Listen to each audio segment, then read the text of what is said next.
नमस्कार प्यारे छात्रों, आप हैं Rajkumar Patel sir YouTube channel पर। आज हम इस वीडियो के माध्यम से निदानात्मक कक्षाओं हेतु जो मॉड्यूल तैयार किया गया है, हम विद्यार्थी अभ्यास पुस्तिका को पढ़ रहे हैं। आज हम कक्षा 9वीं की गणित पुस्तक का अध्याय 12 का नाम है सांख्यिकी, इसके सवालों को हल करेंगे। सबसे पहले देखें, आप प्रश्न पहले में है, सही विकल्प चुनकर लिखिए। पहला प्रश्न है, वह विज्ञान जो प्रदत्त आंकड़ों के संकलन, विश्लेषण तथा निर्वचन से संबंधित नियमों का अध्ययन करता है, उसे हम सांख्यिकी कहते हैं। सी विकल्प को हम सही करेंगे, सांख्यिकी।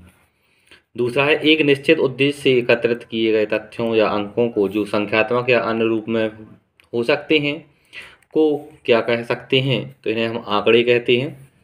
पहले विकल्प को हम सही करेंगे। तीसरा है, जब किसी स्रोत से जिसमें सूचनाएं पहले से ही एकत्रित हैं से आंकड़े प्राप्त किए गए हों, उन आंकड़ों को क्या कहते हैं, उन्हें हम द्वितीयक आंकड़े कहते हैं। बी विकल्प को हम सही करेंगे। चौथा प्रश्न है, सभी प्रेक्षणों का योग प्रेक्षणों की कुल संख्या बराबर होता है माध्य। सी विकल्प इसका सही है। आगे देखें, पांचवा है, माध्य माध्यक और बहुलक का अध्ययन किया जाता है। तो माध्य माध्यक और बहुलक का तो अध्ययन होता है। पांचवे का हमारा बी विकल्प सही होगा। केंद्रीय प्रवृत्ति की माप में इन तीनों का उपयोग होता है, माध्य माध्यक और बहुलक। छठवां है, प्रेक्षणों का वह मान जो इससे ठीक दो भागों में बांटता है क्या कहलाता है, उसे हम माध्यक कहते हैं। ई विकल्प इसका सही है। सातवां है, प्रथम 5 विषम प्राकृतिक संख्याओं का माध्य क्या होगा, इसका उत्तर होगा सी 5। आठवां है, सबसे अधिक बार आने वाला प्रेक्षण होता है, तो सबसे अधिक आने वाले प्रेक्षण को हम बहुलक कहते हैं। बी विकल्प को सही करेंगे। नौवां है, यदि n सम संख्याएं हैं तब माध्यक होगा n/2 वे और n/2 धन 1 वे प्रेक्षण का माध्य। सी विकल्प इसका सही होगा। 10वां प्रश्न है, यदि n विषम संख्या है तब माध्यक, तो विषम संख्याओं में माध्यक होगा n/1/2 वे प्रेक्षण का मान। बी विकल्प इसका सही होगा। आगे देखें, रिक्त स्थानों की पूर्ति कीजिए। प्रश्न क्रमांक दूसरा है, सबसे अधिक बार आने वाले प्रेक्षण को खालिस्तान कहते हैं, तो उसे हम बहुलक कहते हैं। दूसरा है, संख्या 7, 8 और 9 का माध्य खालिस्तान होगा, तो इसका माध्य 8 होगा। तीसरा है, किसी वर्ग की उच्च सीमा और निम्न सीमा के अंतर को खालिस्तान कहते हैं, इसे हम वर्ग अंतराल कहते हैं। चौथा है, एक निश्चित उद्देश्य से एकत्रित किए गए तथ्यों या अंकों को खालिस्तान कहा जाता है, उन्हें हम आंकड़े कहते हैं। पांचवा है, वर्ग अंतराल 80-90 में 80 वर्ग की खालिस्तान वर्ग सीमा है, यह निम्न सीमा है। छठवां है, आंकड़ों को आरोही या अवरोही क्रम में व्यवस्थित करने पर मध्य पद खालिस्तान कहलाता है, इसे हम माध्यक कहते हैं। प्रश्न तीसरा है, सत्य असत्य लिखिए। पहला है, सबसे अधिक बार आने वाला प्रेक्षण को बहुलक कहा जाता है, यह कथन बिल्कुल सत्य है। दूसरा है, आंकड़ों के अधिकतम व न्यूनतम मानों के अंतर को आंकड़ों का परिसर कहते हैं, यह कथन भी सही है। तीसरा है, वर्ग अंतराल 50-60 में 50 वर्ग की उच्च वर्ग सीमा है, यह कथन गलत होगा। 50 जो है वो निम्न वर्ग सीमा है, 60 उच्च वर्ग सीमा है, इसको हम गलत करेंगे। चौथा है, वर्ग अंतराल 10-20 में 20 वर्ग की उच्च वर्ग सीमा है, यह सही कथन है, सत्य है। पांचवा है, दंड चित्र सदैव ऊर्ध्वाधर बनाए जाते हैं, यह गलत है। छठवां देखेंगे, माध्यक आंकड़ों को आरोही व अवरोही क्रम में व्यवस्थित करने पर मध्य पद होता है, यह बिल्कुल सही है, सत्य है ये। सातवां है, माध्य आंकड़ों का औसत मान होता है, यह भी कथन सत्य है। आगे देखेंगे, प्रश्न क्रमांक चौथा है, एक शब्द या एक वाक्य में उत्तर दीजिए। सबसे अधिक बार आने वाले प्रेक्षण को क्या कहते हैं, तो इसे हम बहुलक कहते हैं। पहले प्रश्न का आंसर होगा बहुलक। दूसरा है, 2, 4, 2, 7, 4, 5, 5 x का बहुलक 4 है, तो x का मान क्या होगा। यहाँ x का मान हमें बताना है, तो इसमें x का मान जो होगा वो 4 होगा, उत्तर में लिखेंगे हम 4। तीसरा है, वर्ग 50 से 60 का परास ज्ञात करो। तो परास ज्ञात करने के लिए हम अधिकतम में से न्यूनतम को घटाएंगे, तो आएगा 10, ये हमारा आंसर हो जाएगा। चौथा प्रश्न है, संख्या 3, 4 व 5 का समांतर माध्य ज्ञात कीजिए। तो 3, 4 व 5 का समांतर माध्य होगा 4, चौथे का आंसर हम लिखेंगे यहाँ 4। पांचवा है, आंकड़ों 5, 3, 1, 9, 7 का माध्य क्या होगा, इन्हें हम आरोही क्रम में लिखेंगे, पहले 1, फिर 3, फिर 5, फिर 7, फिर 9, तो इनका माध्य जो होगा वो 5 होगा। पांचवें प्रश्न का आंसर भी आएगा 5। छठवां है, आंकड़ों का औसत मान क्या कहलाता है, तो आंकड़ों का औसत मान कहलाता है माध्य, छठवें का आंसर लिखेंगे हम माध्य। सातवां है, केंद्रीय प्रवृत्ति की माप कौन कौन सी है, केंद्रीय प्रवृत्ति की जो माप होती हैं वो माध्य, माध्यक और बहुलक होती हैं। सातवें का आंसर हम इस प्रकार से लिखेंगे। अब आगे देखें, पांचवा प्रश्न है सही जोड़ी बनाइए। यहाँ ए और बी दो कॉलम हैं, इनकी हमें सही जोड़ी बनानी है। आप यहाँ देखें, इसके हमने नंबर यहाँ डाले और नीचे हमने इनकी जोड़ी मिलाई है। देखते हैं, माध्य, माध्यक और बहुलक हैं तो ये केंद्रीय प्रवृत्ति की माप है। सबसे अधिक बार आने वाले प्रेक्षण को हम बहुलक कहते हैं। तीसरा है आंकड़ों का औसत मान माध्य कहलाता है। चौथा है वितरण को आरोही व अवरोही, तो ये माध्यक क्रम में करने पर मध्य पद माध्यक होता है। और पांचवा है 5, 6 और 7 का माध्य 6 होगा। ये 5, 6 और 7 का माध्य जो है वो 6 होगा। आप देखें यहाँ से पाँचवें के बाद छठवें का आंसर 7, 1, 3, 9, 5 का माध्यक। 7, 1, 3, 9, 5 का हमें माध्यक बताना है तो छठवें का आंसर होगा 5। यहाँ हमारा आंसर आ जाएगा 5। इसको आप मिला लेंगे, यानी इसके सामने आप नीचे लिख लेंगे। अगला है वर्ग अंतराल 50-60 का उच्च वर्ग सीमा क्या है, तो उच्च वर्ग सीमा इसकी है 60। आप यहाँ देखेंगे इस 4 नंबर से इसकी जोड़ी मिल जाएगी। अगला है वर्ग अंतराल 50-60 की निम्न वर्ग सीमा क्या है, तो इसकी निम्न वर्ग सीमा है 50। आप 6 नंबर से इसकी जोड़ी मिला सकते हैं।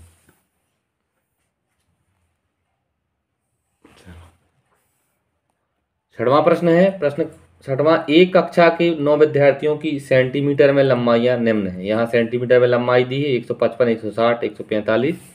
इन आंकड़ों का माध्यक ज्ञात करना है। हम पहले इन्हें आरोही क्रम में लिखेंगे। आरोही क्रम का अर्थ होता है बढ़ता क्रम, ये ध्यान रखेंगे आप। इनको हमने आरोही क्रम में लिखा। अब आप देखेंगे 144, 145, 147 और 148। फिर यहाँ 150, 152, 155, 160, इनके बीच का मान जो है वो 149 है। तो ये था हमारा माध्यक जो होगा वो 149 होगा। आगे देखें, सातवां प्रश्न है आंकड़ों, कुछ यहाँ आंकड़े दिए हैं 14, 25, 14, 28, 18, 17, 18, 14, 23, 22, 14, 18 का बहुलक क्या होगा। तो आंकड़ों का आरोही क्रम में हम पहले यहाँ व्यवस्थित करेंगे। इस प्रकार से हमने आरोही क्रम में व्यवस्थित कर लिया। और अतः सबसे ज़्यादा बार 14 आया है। आप यहाँ देख रहे हैं 14 1, 2, 3, 4 बार आया है, 18 3 बार है। तो जो पद सबसे ज़्यादा बार आता है उसे हम बहुलक कहते हैं। तो यह 14 जो है वो सबसे ज़्यादा बार आया है, तो ये हमारा आंसर होगा 14। प्रश्न क्रमांक 8वां देखें, कक्षा 9वीं के 15 विद्यार्थियों के रक्त समूह ए हैं। यहाँ 15 व्यक्तियों के रक्त समूह दिए गए हैं। इन आंकड़ों का बारंबारता बंटन सारणी के रूप में प्रस्तुत कीजिए। बताइए कि इन विद्यार्थियों में कौन सा रक्त समूह विरलतम है। तो हमने यहाँ 3 कॉलम बनाए, रक्त समूह, मिलान चिन्ह और विद्यार्थियों की संख्या। यह रक्त समूह में 4 प्रकार के रक्त समूह लिखे जाएंगे, ए बी और ओ। तो ए वाले जो हैं वो 4 हैं। हमने यहाँ 4 मिलान चिन्ह खींच दिए। आप देखें 1, 2, 3, 4, इसको इस प्रकार से दर्शाएंगे और यहाँ हम लिखेंगे 4। आगे देखें बी वाले हैं 3, यहाँ लिख देंगे हम 3। ए बी ब्लड ग्रुप वाले जो हैं वो 1 हैं, तो यहाँ 1 लिखेंगे। और ओ वाले जो हैं वो देखेंगे आप यहाँ कितने हैं, 5 और 2 7। ये 4 डंडी खींच के ये तिरछी लाइन खींचते हैं तो इसका अर्थ होता है 5। 5 और 2 हो जाएंगे 7। इस प्रकार से ये हमारे टोटल जब हम करेंगे 4 और 3 7 और 1 8, 8 और 7 15, ये हमारा कुल योग आ जाएगा 15। छात्रों, यहाँ पूछा गया था कि बताइए इन विद्यार्थियों में कौन सा रक्त समूह विरलतम है। विरलतम का अर्थ है जो बहुत कम है। तो आप यहाँ देख रहे हैं ए बी रक्त समूह जो है एक व्यक्ति का है। तो ये ए बी रक्त समूह जो है ये विरलतम रक्त समूह होगा। ये हमारा आंसर हो जाएगा। 9वां प्रश्न है, दिए हुए आंकड़ों 1, 5, 11, 2, 9, 6, 4, 7 का माध्यक ज्ञात करिए। हमने पहले आरोही क्रम में लिखेंगे। इनको हमने आरोही क्रम में लिखा। n बराबर हो गए 8 सम संख्या है। अब माध्यक बराबर सम संख्या वाला फॉर्मूला लगाएंगे, n/2वां पद धन n/2 धन 1वां पद। तो यहाँ देखेंगे n/2, तो n कितना है 5। यहाँ हम पहले n का मान लिखेंगे। n का मान आएगा 8, 8 में 2 से भाग करेंगे तो आएगा 4।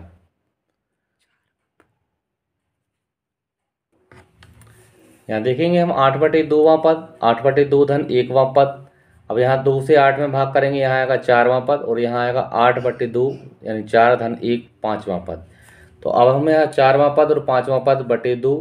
तो 4वां पद जो है वो है 5। यहाँ आप देखेंगे 1, 2, 3 चौथा पद और ये है 5वां पद। अब इनको जोड़ेंगे तो 5 और 6 11/2, 11 में 2 से भाग करेंगे, ये आएगा हमारा आंसर 5.5। प्रश्न क्रमांक 10वां देखेंगे, एक क्रिकेट ने 8 पारियां निम्नलिखित रन बनाए 58, 76, 40, 35, 46, 50, 0 व 100। उसका माध्य स्कोर ज्ञात कीजिए। हमें यहाँ माध्य स्कोर ज्ञात करना है। माध्य बराबर होता है आंकड़ों का योग बटे आंकड़ों की संख्या। ये आंकड़े हमने इस प्रकार लिखी, बटे में लिखा है 8। इन सबको जोड़ेंगे तो आएगा 405, और 405 में जब हम 8 से भाग करेंगे तो आएगा 50.625। ये हमारा आंसर हो जाएगा। आगे देखें आप, 11वां प्रश्न है। एक टीम ने फुटबॉल के 10 मैचों में निम्नलिखित गोल किए 2, 3, 4, 5, 0, 1, 3, 3, 4, 3। इन गोलों की माध्य, माध्यक और बहुलक ज्ञात कीजिए। सबसे पहले हम हल लिखेंगे आरोही क्रम में लिखने पर। ये सबसे पहले हमने n बराबर इनको आरोही क्रम में लिखा, चूंकि ये 10 हैं, 10 मैचों के गोल हैं। माध्य निकालने के लिए इन सबको हम जोड़ेंगे और 10 से भाग करेंगे तो इन सबका जोड़ जो है वो 28 आएगा। 10 से भाग करेंगे तो 2.8 हमारा इसका माध्य निकल आएगा। एक आंसर ये हो जाएगा। माध्यक निकालने के लिए n बटे 2वां पद धन n बटे 2 धन 1वां पद, जो अभी हमने यहाँ पहले वाले प्रश्न में किया था, क्योंकि यहाँ सम संख्या है तो सम संख्या वाला फॉर्मूला लगाया ही हमने। अब यहाँ 5 धन 6वां पद बटे 2, 5वां पद है 3 और 6वां पद भी है 3, 3 और 3 6, 6 में हम 2 से भाग करेंगे तो आंसर आ जाएगा 3। ये हमारा निकल आया माध्यक। अब बहुलक हमें निकालना है तो आप आरोही क्रम में देखेंगे कि जो संख्या सबसे अधिक बार आती है वो हमारा बहुलक होता है। तो यहाँ देखें आप 3, 1, 2, 3, 4 बार 3 संख्या आई है, इसलिए बहुलक हमारा होगा 3। ये हमारे आंसर निकल आएंगे। आगे देखें 12वां प्रश्न है। किसी फैक्ट्री के 30 श्रमिकों की साप्ताहिक मजदूरी रुपयों में निम्नलिखित है। यहाँ किसी फैक्ट्री के 30 श्रमिकों की साप्ताहिक मजदूरी आप यहाँ देख रहे हैं प्रश्न में दी है। मिलान चिन्हों का प्रयोग करते हुए अंतरालों 800 से 810, 810 से 820 इत्यादि वाली एक वर्गीकृत बारंबारता सारणी बनाइए। हमें यहाँ बारंबारता सारणी बनानी है। सबसे पहले आप देखेंगे हमने यहाँ बारंबारता सारणी को इस प्रकार से बनाया, 3 कॉलम है, वर्गांतराल, मिलान चिन्ह और बारंबारता। 800 से 810, इस प्रकार से 810 से 820, इस प्रकार से जाएंगे तो 890 से लास्ट होगा हमारा 900 तक। अब यहाँ हम देखेंगे मिलान चिन्ह में 800 से लेके 810 बार कितनी संख्या हैं, 3 बार आई हैं, तो यहाँ हम 3 लिखेंगे मिलान चिन्ह में, यहाँ बारंबारता में 3। तो इस प्रकार से आप वीडियो को रोक के इसको इस प्रकार से कर सकते हैं। ये हमारा आंसर हो जाएगा। छात्रों, आपको यहाँ प्रश्न में ढूंढ के ये संख्या मिलान चिन्ह लिखने हैं। आप केवल इतना ध्यान रखेंगे कि आप जब इन सबका बारंबारता का टोटल करें तो चूंकि 30 श्रमिक थे तो इन सबका हमारा टोटल 30 आना चाहिए। इससे आप क्रॉस चेक कर लेंगे। अगर आपका 30 आंसर नहीं आ रहा है तो आपने मतलब कहीं ना कहीं मिस्टेक की है। अगर आपका 30 टोटल आ जाता है तो वो फिर सही है। इस प्रकार से आप इसको कर सकते हैं। प्रश्न क्रमांक 13वां है। निम्न सारणी से एक फैक्ट्री में काम कर रहे 60 कर्मचारियों की माध्य वेतन ज्ञात कीजिए। यहाँ वेतन दिया है, आप देख रहे हैं 3000, 4, 5, 6, 7, 8, 9 और 10,000। कर्मचारियों की संख्या 3000 में 16 है, 4000 12 व्यक्तियों को, 5000 10, इस प्रकार से ये है। अब हमें इसका माध्य वेतन ज्ञात करना है। यहाँ देखें 13वें प्रश्न के लिए हमने 3 कॉलम बनाए। वेतन रुपए में, इसको हमने x माना। कर्मचारियों की संख्या, इसको हमने f बनाया। और कर्मचारियों की संख्या और वेतन का जब हम गुणा करेंगे तो इसे हम xf लिखेंगे या fx भी लिख सकते हैं। अब यहाँ देखें 3000 वाले कर्मचारियों की संख्या है 16, 16 में हम 3000 का गुणा करेंगे 48,000 आ जाएगा। यहाँ 4000 प्राप्त करने वाले कर्मचारियों की संख्या है 12, 12 में हम 4000 का गुणा करेंगे 48 आएगा। 5000 पाने वाले कर्मचारियों की संख्या है 10, यहाँ हो जाएगा 50,000। 6000 पाने वाले कर्मचारियों की संख्या है 8, गुणा करेंगे यहाँ आ जाएगा 48। इस प्रकार से ये आप लिख सकते हैं। जब हम इनका टोटल करेंगे, टोटल 60 कर्मचारी हैं, ये आप यहाँ ध्यान रखेंगे। f या n बराबर 60 आना चाहिए, ये आपका ध्यान रखेंगे। अब हम इनका टोटल करेंगे तो सिग्मा xf बराबर होगा 3,05,000। ये हमारा इसका टोटल आ जाएगा 3,05,000। अब हम माध्य बराबर निकालेंगे सिग्मा fx बटे सिग्मा f। 3,05,000 में हम 60 से भाग करेंगे, 0 से 0 कैंसिल हो जाएगा। 6 से हम भाग करेंगे इसमें तो आएगा 5,083.33 और ये हमारा कर्मचारियों का माध्य वेतन निकल आएगा। ये हमारे प्रश्न का आंसर बन जाएगा। आप इस सवाल को ध्यान से देखें और कर सकते हैं। प्रश्न क्रमांक 14वां है। गणित की एक परीक्षा में 15 विद्यार्थियों द्वारा 25 में से प्राप्त अंक निम्न है। यहाँ एक गणित की परीक्षा हुई जिसमें 15 विद्यार्थी शामिल हुई और 15 विद्यार्थियों द्वारा 25 में से अंक प्राप्त किए गए हैं, जो इस प्रकार हैं। इन आंकड़ों के बहुलक और माध्य ज्ञात कीजिए। हमें इन आंकड़ों से बहुलक और माध्य को ज्ञात करना है। आप यहाँ देखेंगे हमने इस पर लिखा है, सबसे पहले हमने इन्हें प्रश्न में ये आंकड़े उतारे हैं। इन आंकड़ों को हमने आरोही क्रम में लिखा, 5, 9, 10, 12, 15, 16, 19, 20, 20, 20, 20, 23, 24, 25, 25। तो आप यहाँ देखें, सबसे पहले हम इसका बहुलक निकाल लेते हैं। बहुलक देखें जो बार बार अधिक बार संख्या आई है वो है 20। अब यहाँ देख रहे हैं 20 1, 2, 3, 4 बार आया है, इसलिए हमारा बहुलक हो जाएगा 20। माध्य निकालने के लिए हम आंकड़ों का योग बटे आंकड़ों की संख्या, इन आंकड़ों को सबको जोड़ के लिखेंगे, बटे में लिखेंगे 15, चूँकि टोटल आंकड़े कितने हैं 15। इनका जब हम टोटल करेंगे तो 263 आएगा। 263 में 15 से भाग करेंगे 17.53, ये हमारा आंसर आ जाएगा। प्रश्न क्रमांक 15 है, निम्नलिखित बारंबारता सारणी में नीचे दिए गए प्रश्नों के उत्तर दीजिए। यहाँ एक बारंबारता सारणी दी है, वर्गांतराल है 100 से 125, 125 से 150 और लास्ट 300 से 325 तक है। बारंबारता श्रमिकों की यहाँ संख्या दी है 45, 25, 55, 125, 140, 55, 35, 50, 20 और लास्ट इन सबका टोटल है 550। इसके नीचे कुछ प्रश्न हैं, देखें। वर्गांतराल की माप क्या है? तो वर्गांतराल की माप जो देख रहे हैं आप 100 से 125, तो यहाँ वर्गांतराल की माप जो होगी वो 25 होगी। किस वर्ग की सबसे अधिक बारंबारता है? तो सबसे अधिक बारंबारता आप यहाँ देखेंगे 140 जो है 200 से 225 वाले की सबसे अधिक है, यहाँ हम लिखेंगे 200 से 225। तीसरा है, किस वर्ग की सबसे कम बारंबारता है? तो सबसे कम बारंबारता आप देखेंगे कि कम बारंबारता वाला जो है 300 से 325, ये हमारा आंसर यहाँ से हम लिख लेंगे यहाँ 300 से 325।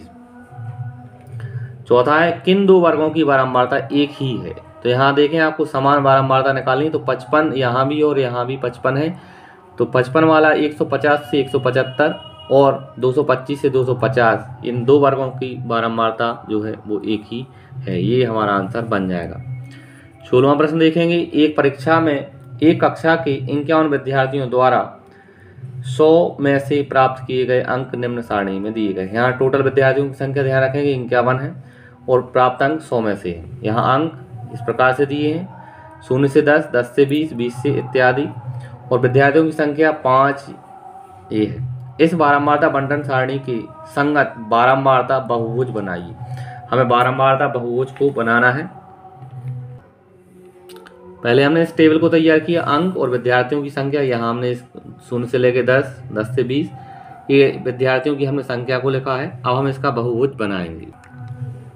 आप यहाँ ध्यान देंगे छात्रों, एक्स अक्ष पर हमने यहाँ अंक लिखे 0 से लेके 100 तक ये अंक आप यहाँ देख रहे हैं। ये बारंबारता बहुभुज हमने जो बनाया है। यहाँ देखें 0 से लेके वाई अक्ष पर जो है हमने विद्यार्थियों की संख्या को दर्शाया है। तो यहाँ देखें ये विद्यार्थियों की संख्या है और ये है अंक एक्स अक्ष पर। अब आप देख रहे होंगे 0 से लेके 10 तक जो है वो कितने विद्यार्थी थे? 5। 10 से लेके 20 तक जो विद्यार्थियों की संख्या है वो है 10। 20 से लेके 30 तक विद्यार्थियों की संख्या है 4। 30 से 40 तक है 6। 40 से 50 तक है 7। 50 से 60 तक है 3 और 60 से 70 तक है 2। इस प्रकार से आप इस बहुभुज को तैयार कर सकते हैं, देख सकते हैं। प्रश्न क्रमांक 17वां है, एक पार्क में खेल रहे विभिन्न आयु वर्ग के बच्चों की संख्या एक यादृच्छिक सर्वेक्षण रैंडम सर्वे करने पर निम्नलिखित आंकड़े प्राप्त हुई। यहाँ आयु वर्षों में दी हुई है, बच्चों की संख्या दी हुई है। यहाँ उपरोक्त दिए गए आंकड़ों को निरूपित करने वाला एक आयत चित्र हमें यहाँ बनाना है। सबसे पहले हमने ये सारणी बनाई आयु वर्षों में और बच्चों की संख्या, ये आप देख रहे हैं ये सारणी। उसके नीचे आप देखेंगे ये आयत चित्र, ये है आयत चित्र। ये एक्स अक्ष आप देख रहे हैं, यहाँ एक्स अक्ष पर हमने लिखी है आयु जो है वो वर्षों में विभिन्न छात्रों की, और वाई अक्ष पर लिखा है बच्चों की संख्या। बच्चों की संख्या 1 से लेके ये 12 वर्ष तक के बच्चे और 1 से लेके 0 से लेके 17 तक की आपकी आयु वर्षों में, और इस प्रकार से आप ये आयत चित्र बना सकते हैं। प्रश्न 18वां है, एक पौधे की 40 पंक्तियों की लंबाई 1 मिलीमीटर तक शुद्ध मापी गई और प्राप्त आंकड़ों को निम्नलिखित सारणी में निरूपित किया गया। लंबाई मिलीमीटर में है ये और पत्तियों की यहाँ संख्या दी है। आप यहाँ देख रहे हैं, दी हुई आंकड़ों को निरूपित करने वाला एक आयत चित्र खींचिए। यहाँ हमें एक आयत चित्र बनाना है। छात्रों आप यहाँ ध्यान रखेंगे, अगर इस लंबाई यानी मिलीमीटर में जो दिया है वर्ग अंतराल, अगर इसमें अंतराल एक समान नहीं है तो हम निम्न सीमा में से 0.5 घटाते हैं और उच्च वर्ग सीमा में 0.5 जोड़ लेते हैं। हमने जैसे यहाँ किया है, आप यहाँ देखें, निम्न सीमा में से 0.5 घटाया है और उच्च सीमा में 0.5 जोड़ दिया है। अब ये हमने एक प्रकार से सारणी बना ली है, आप यहाँ देखेंगे।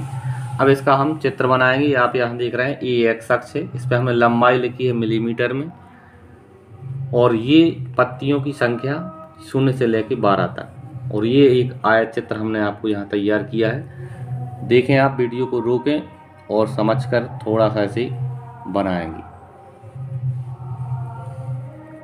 इस तरह से प्यारे छात्रों, इस वीडियो के माध्यम से हमने अध्याय 12 के प्रश्नोत्तरों को पूरा किया है। अगर आपको वीडियो अच्छा लगा है तो आप हमारे चैनल को सब्सक्राइब करें, वीडियो को लाइक करें और अपने दोस्तों के साथ शेयर करें। धन्यवाद। जय हिंद। वंदे मातरम।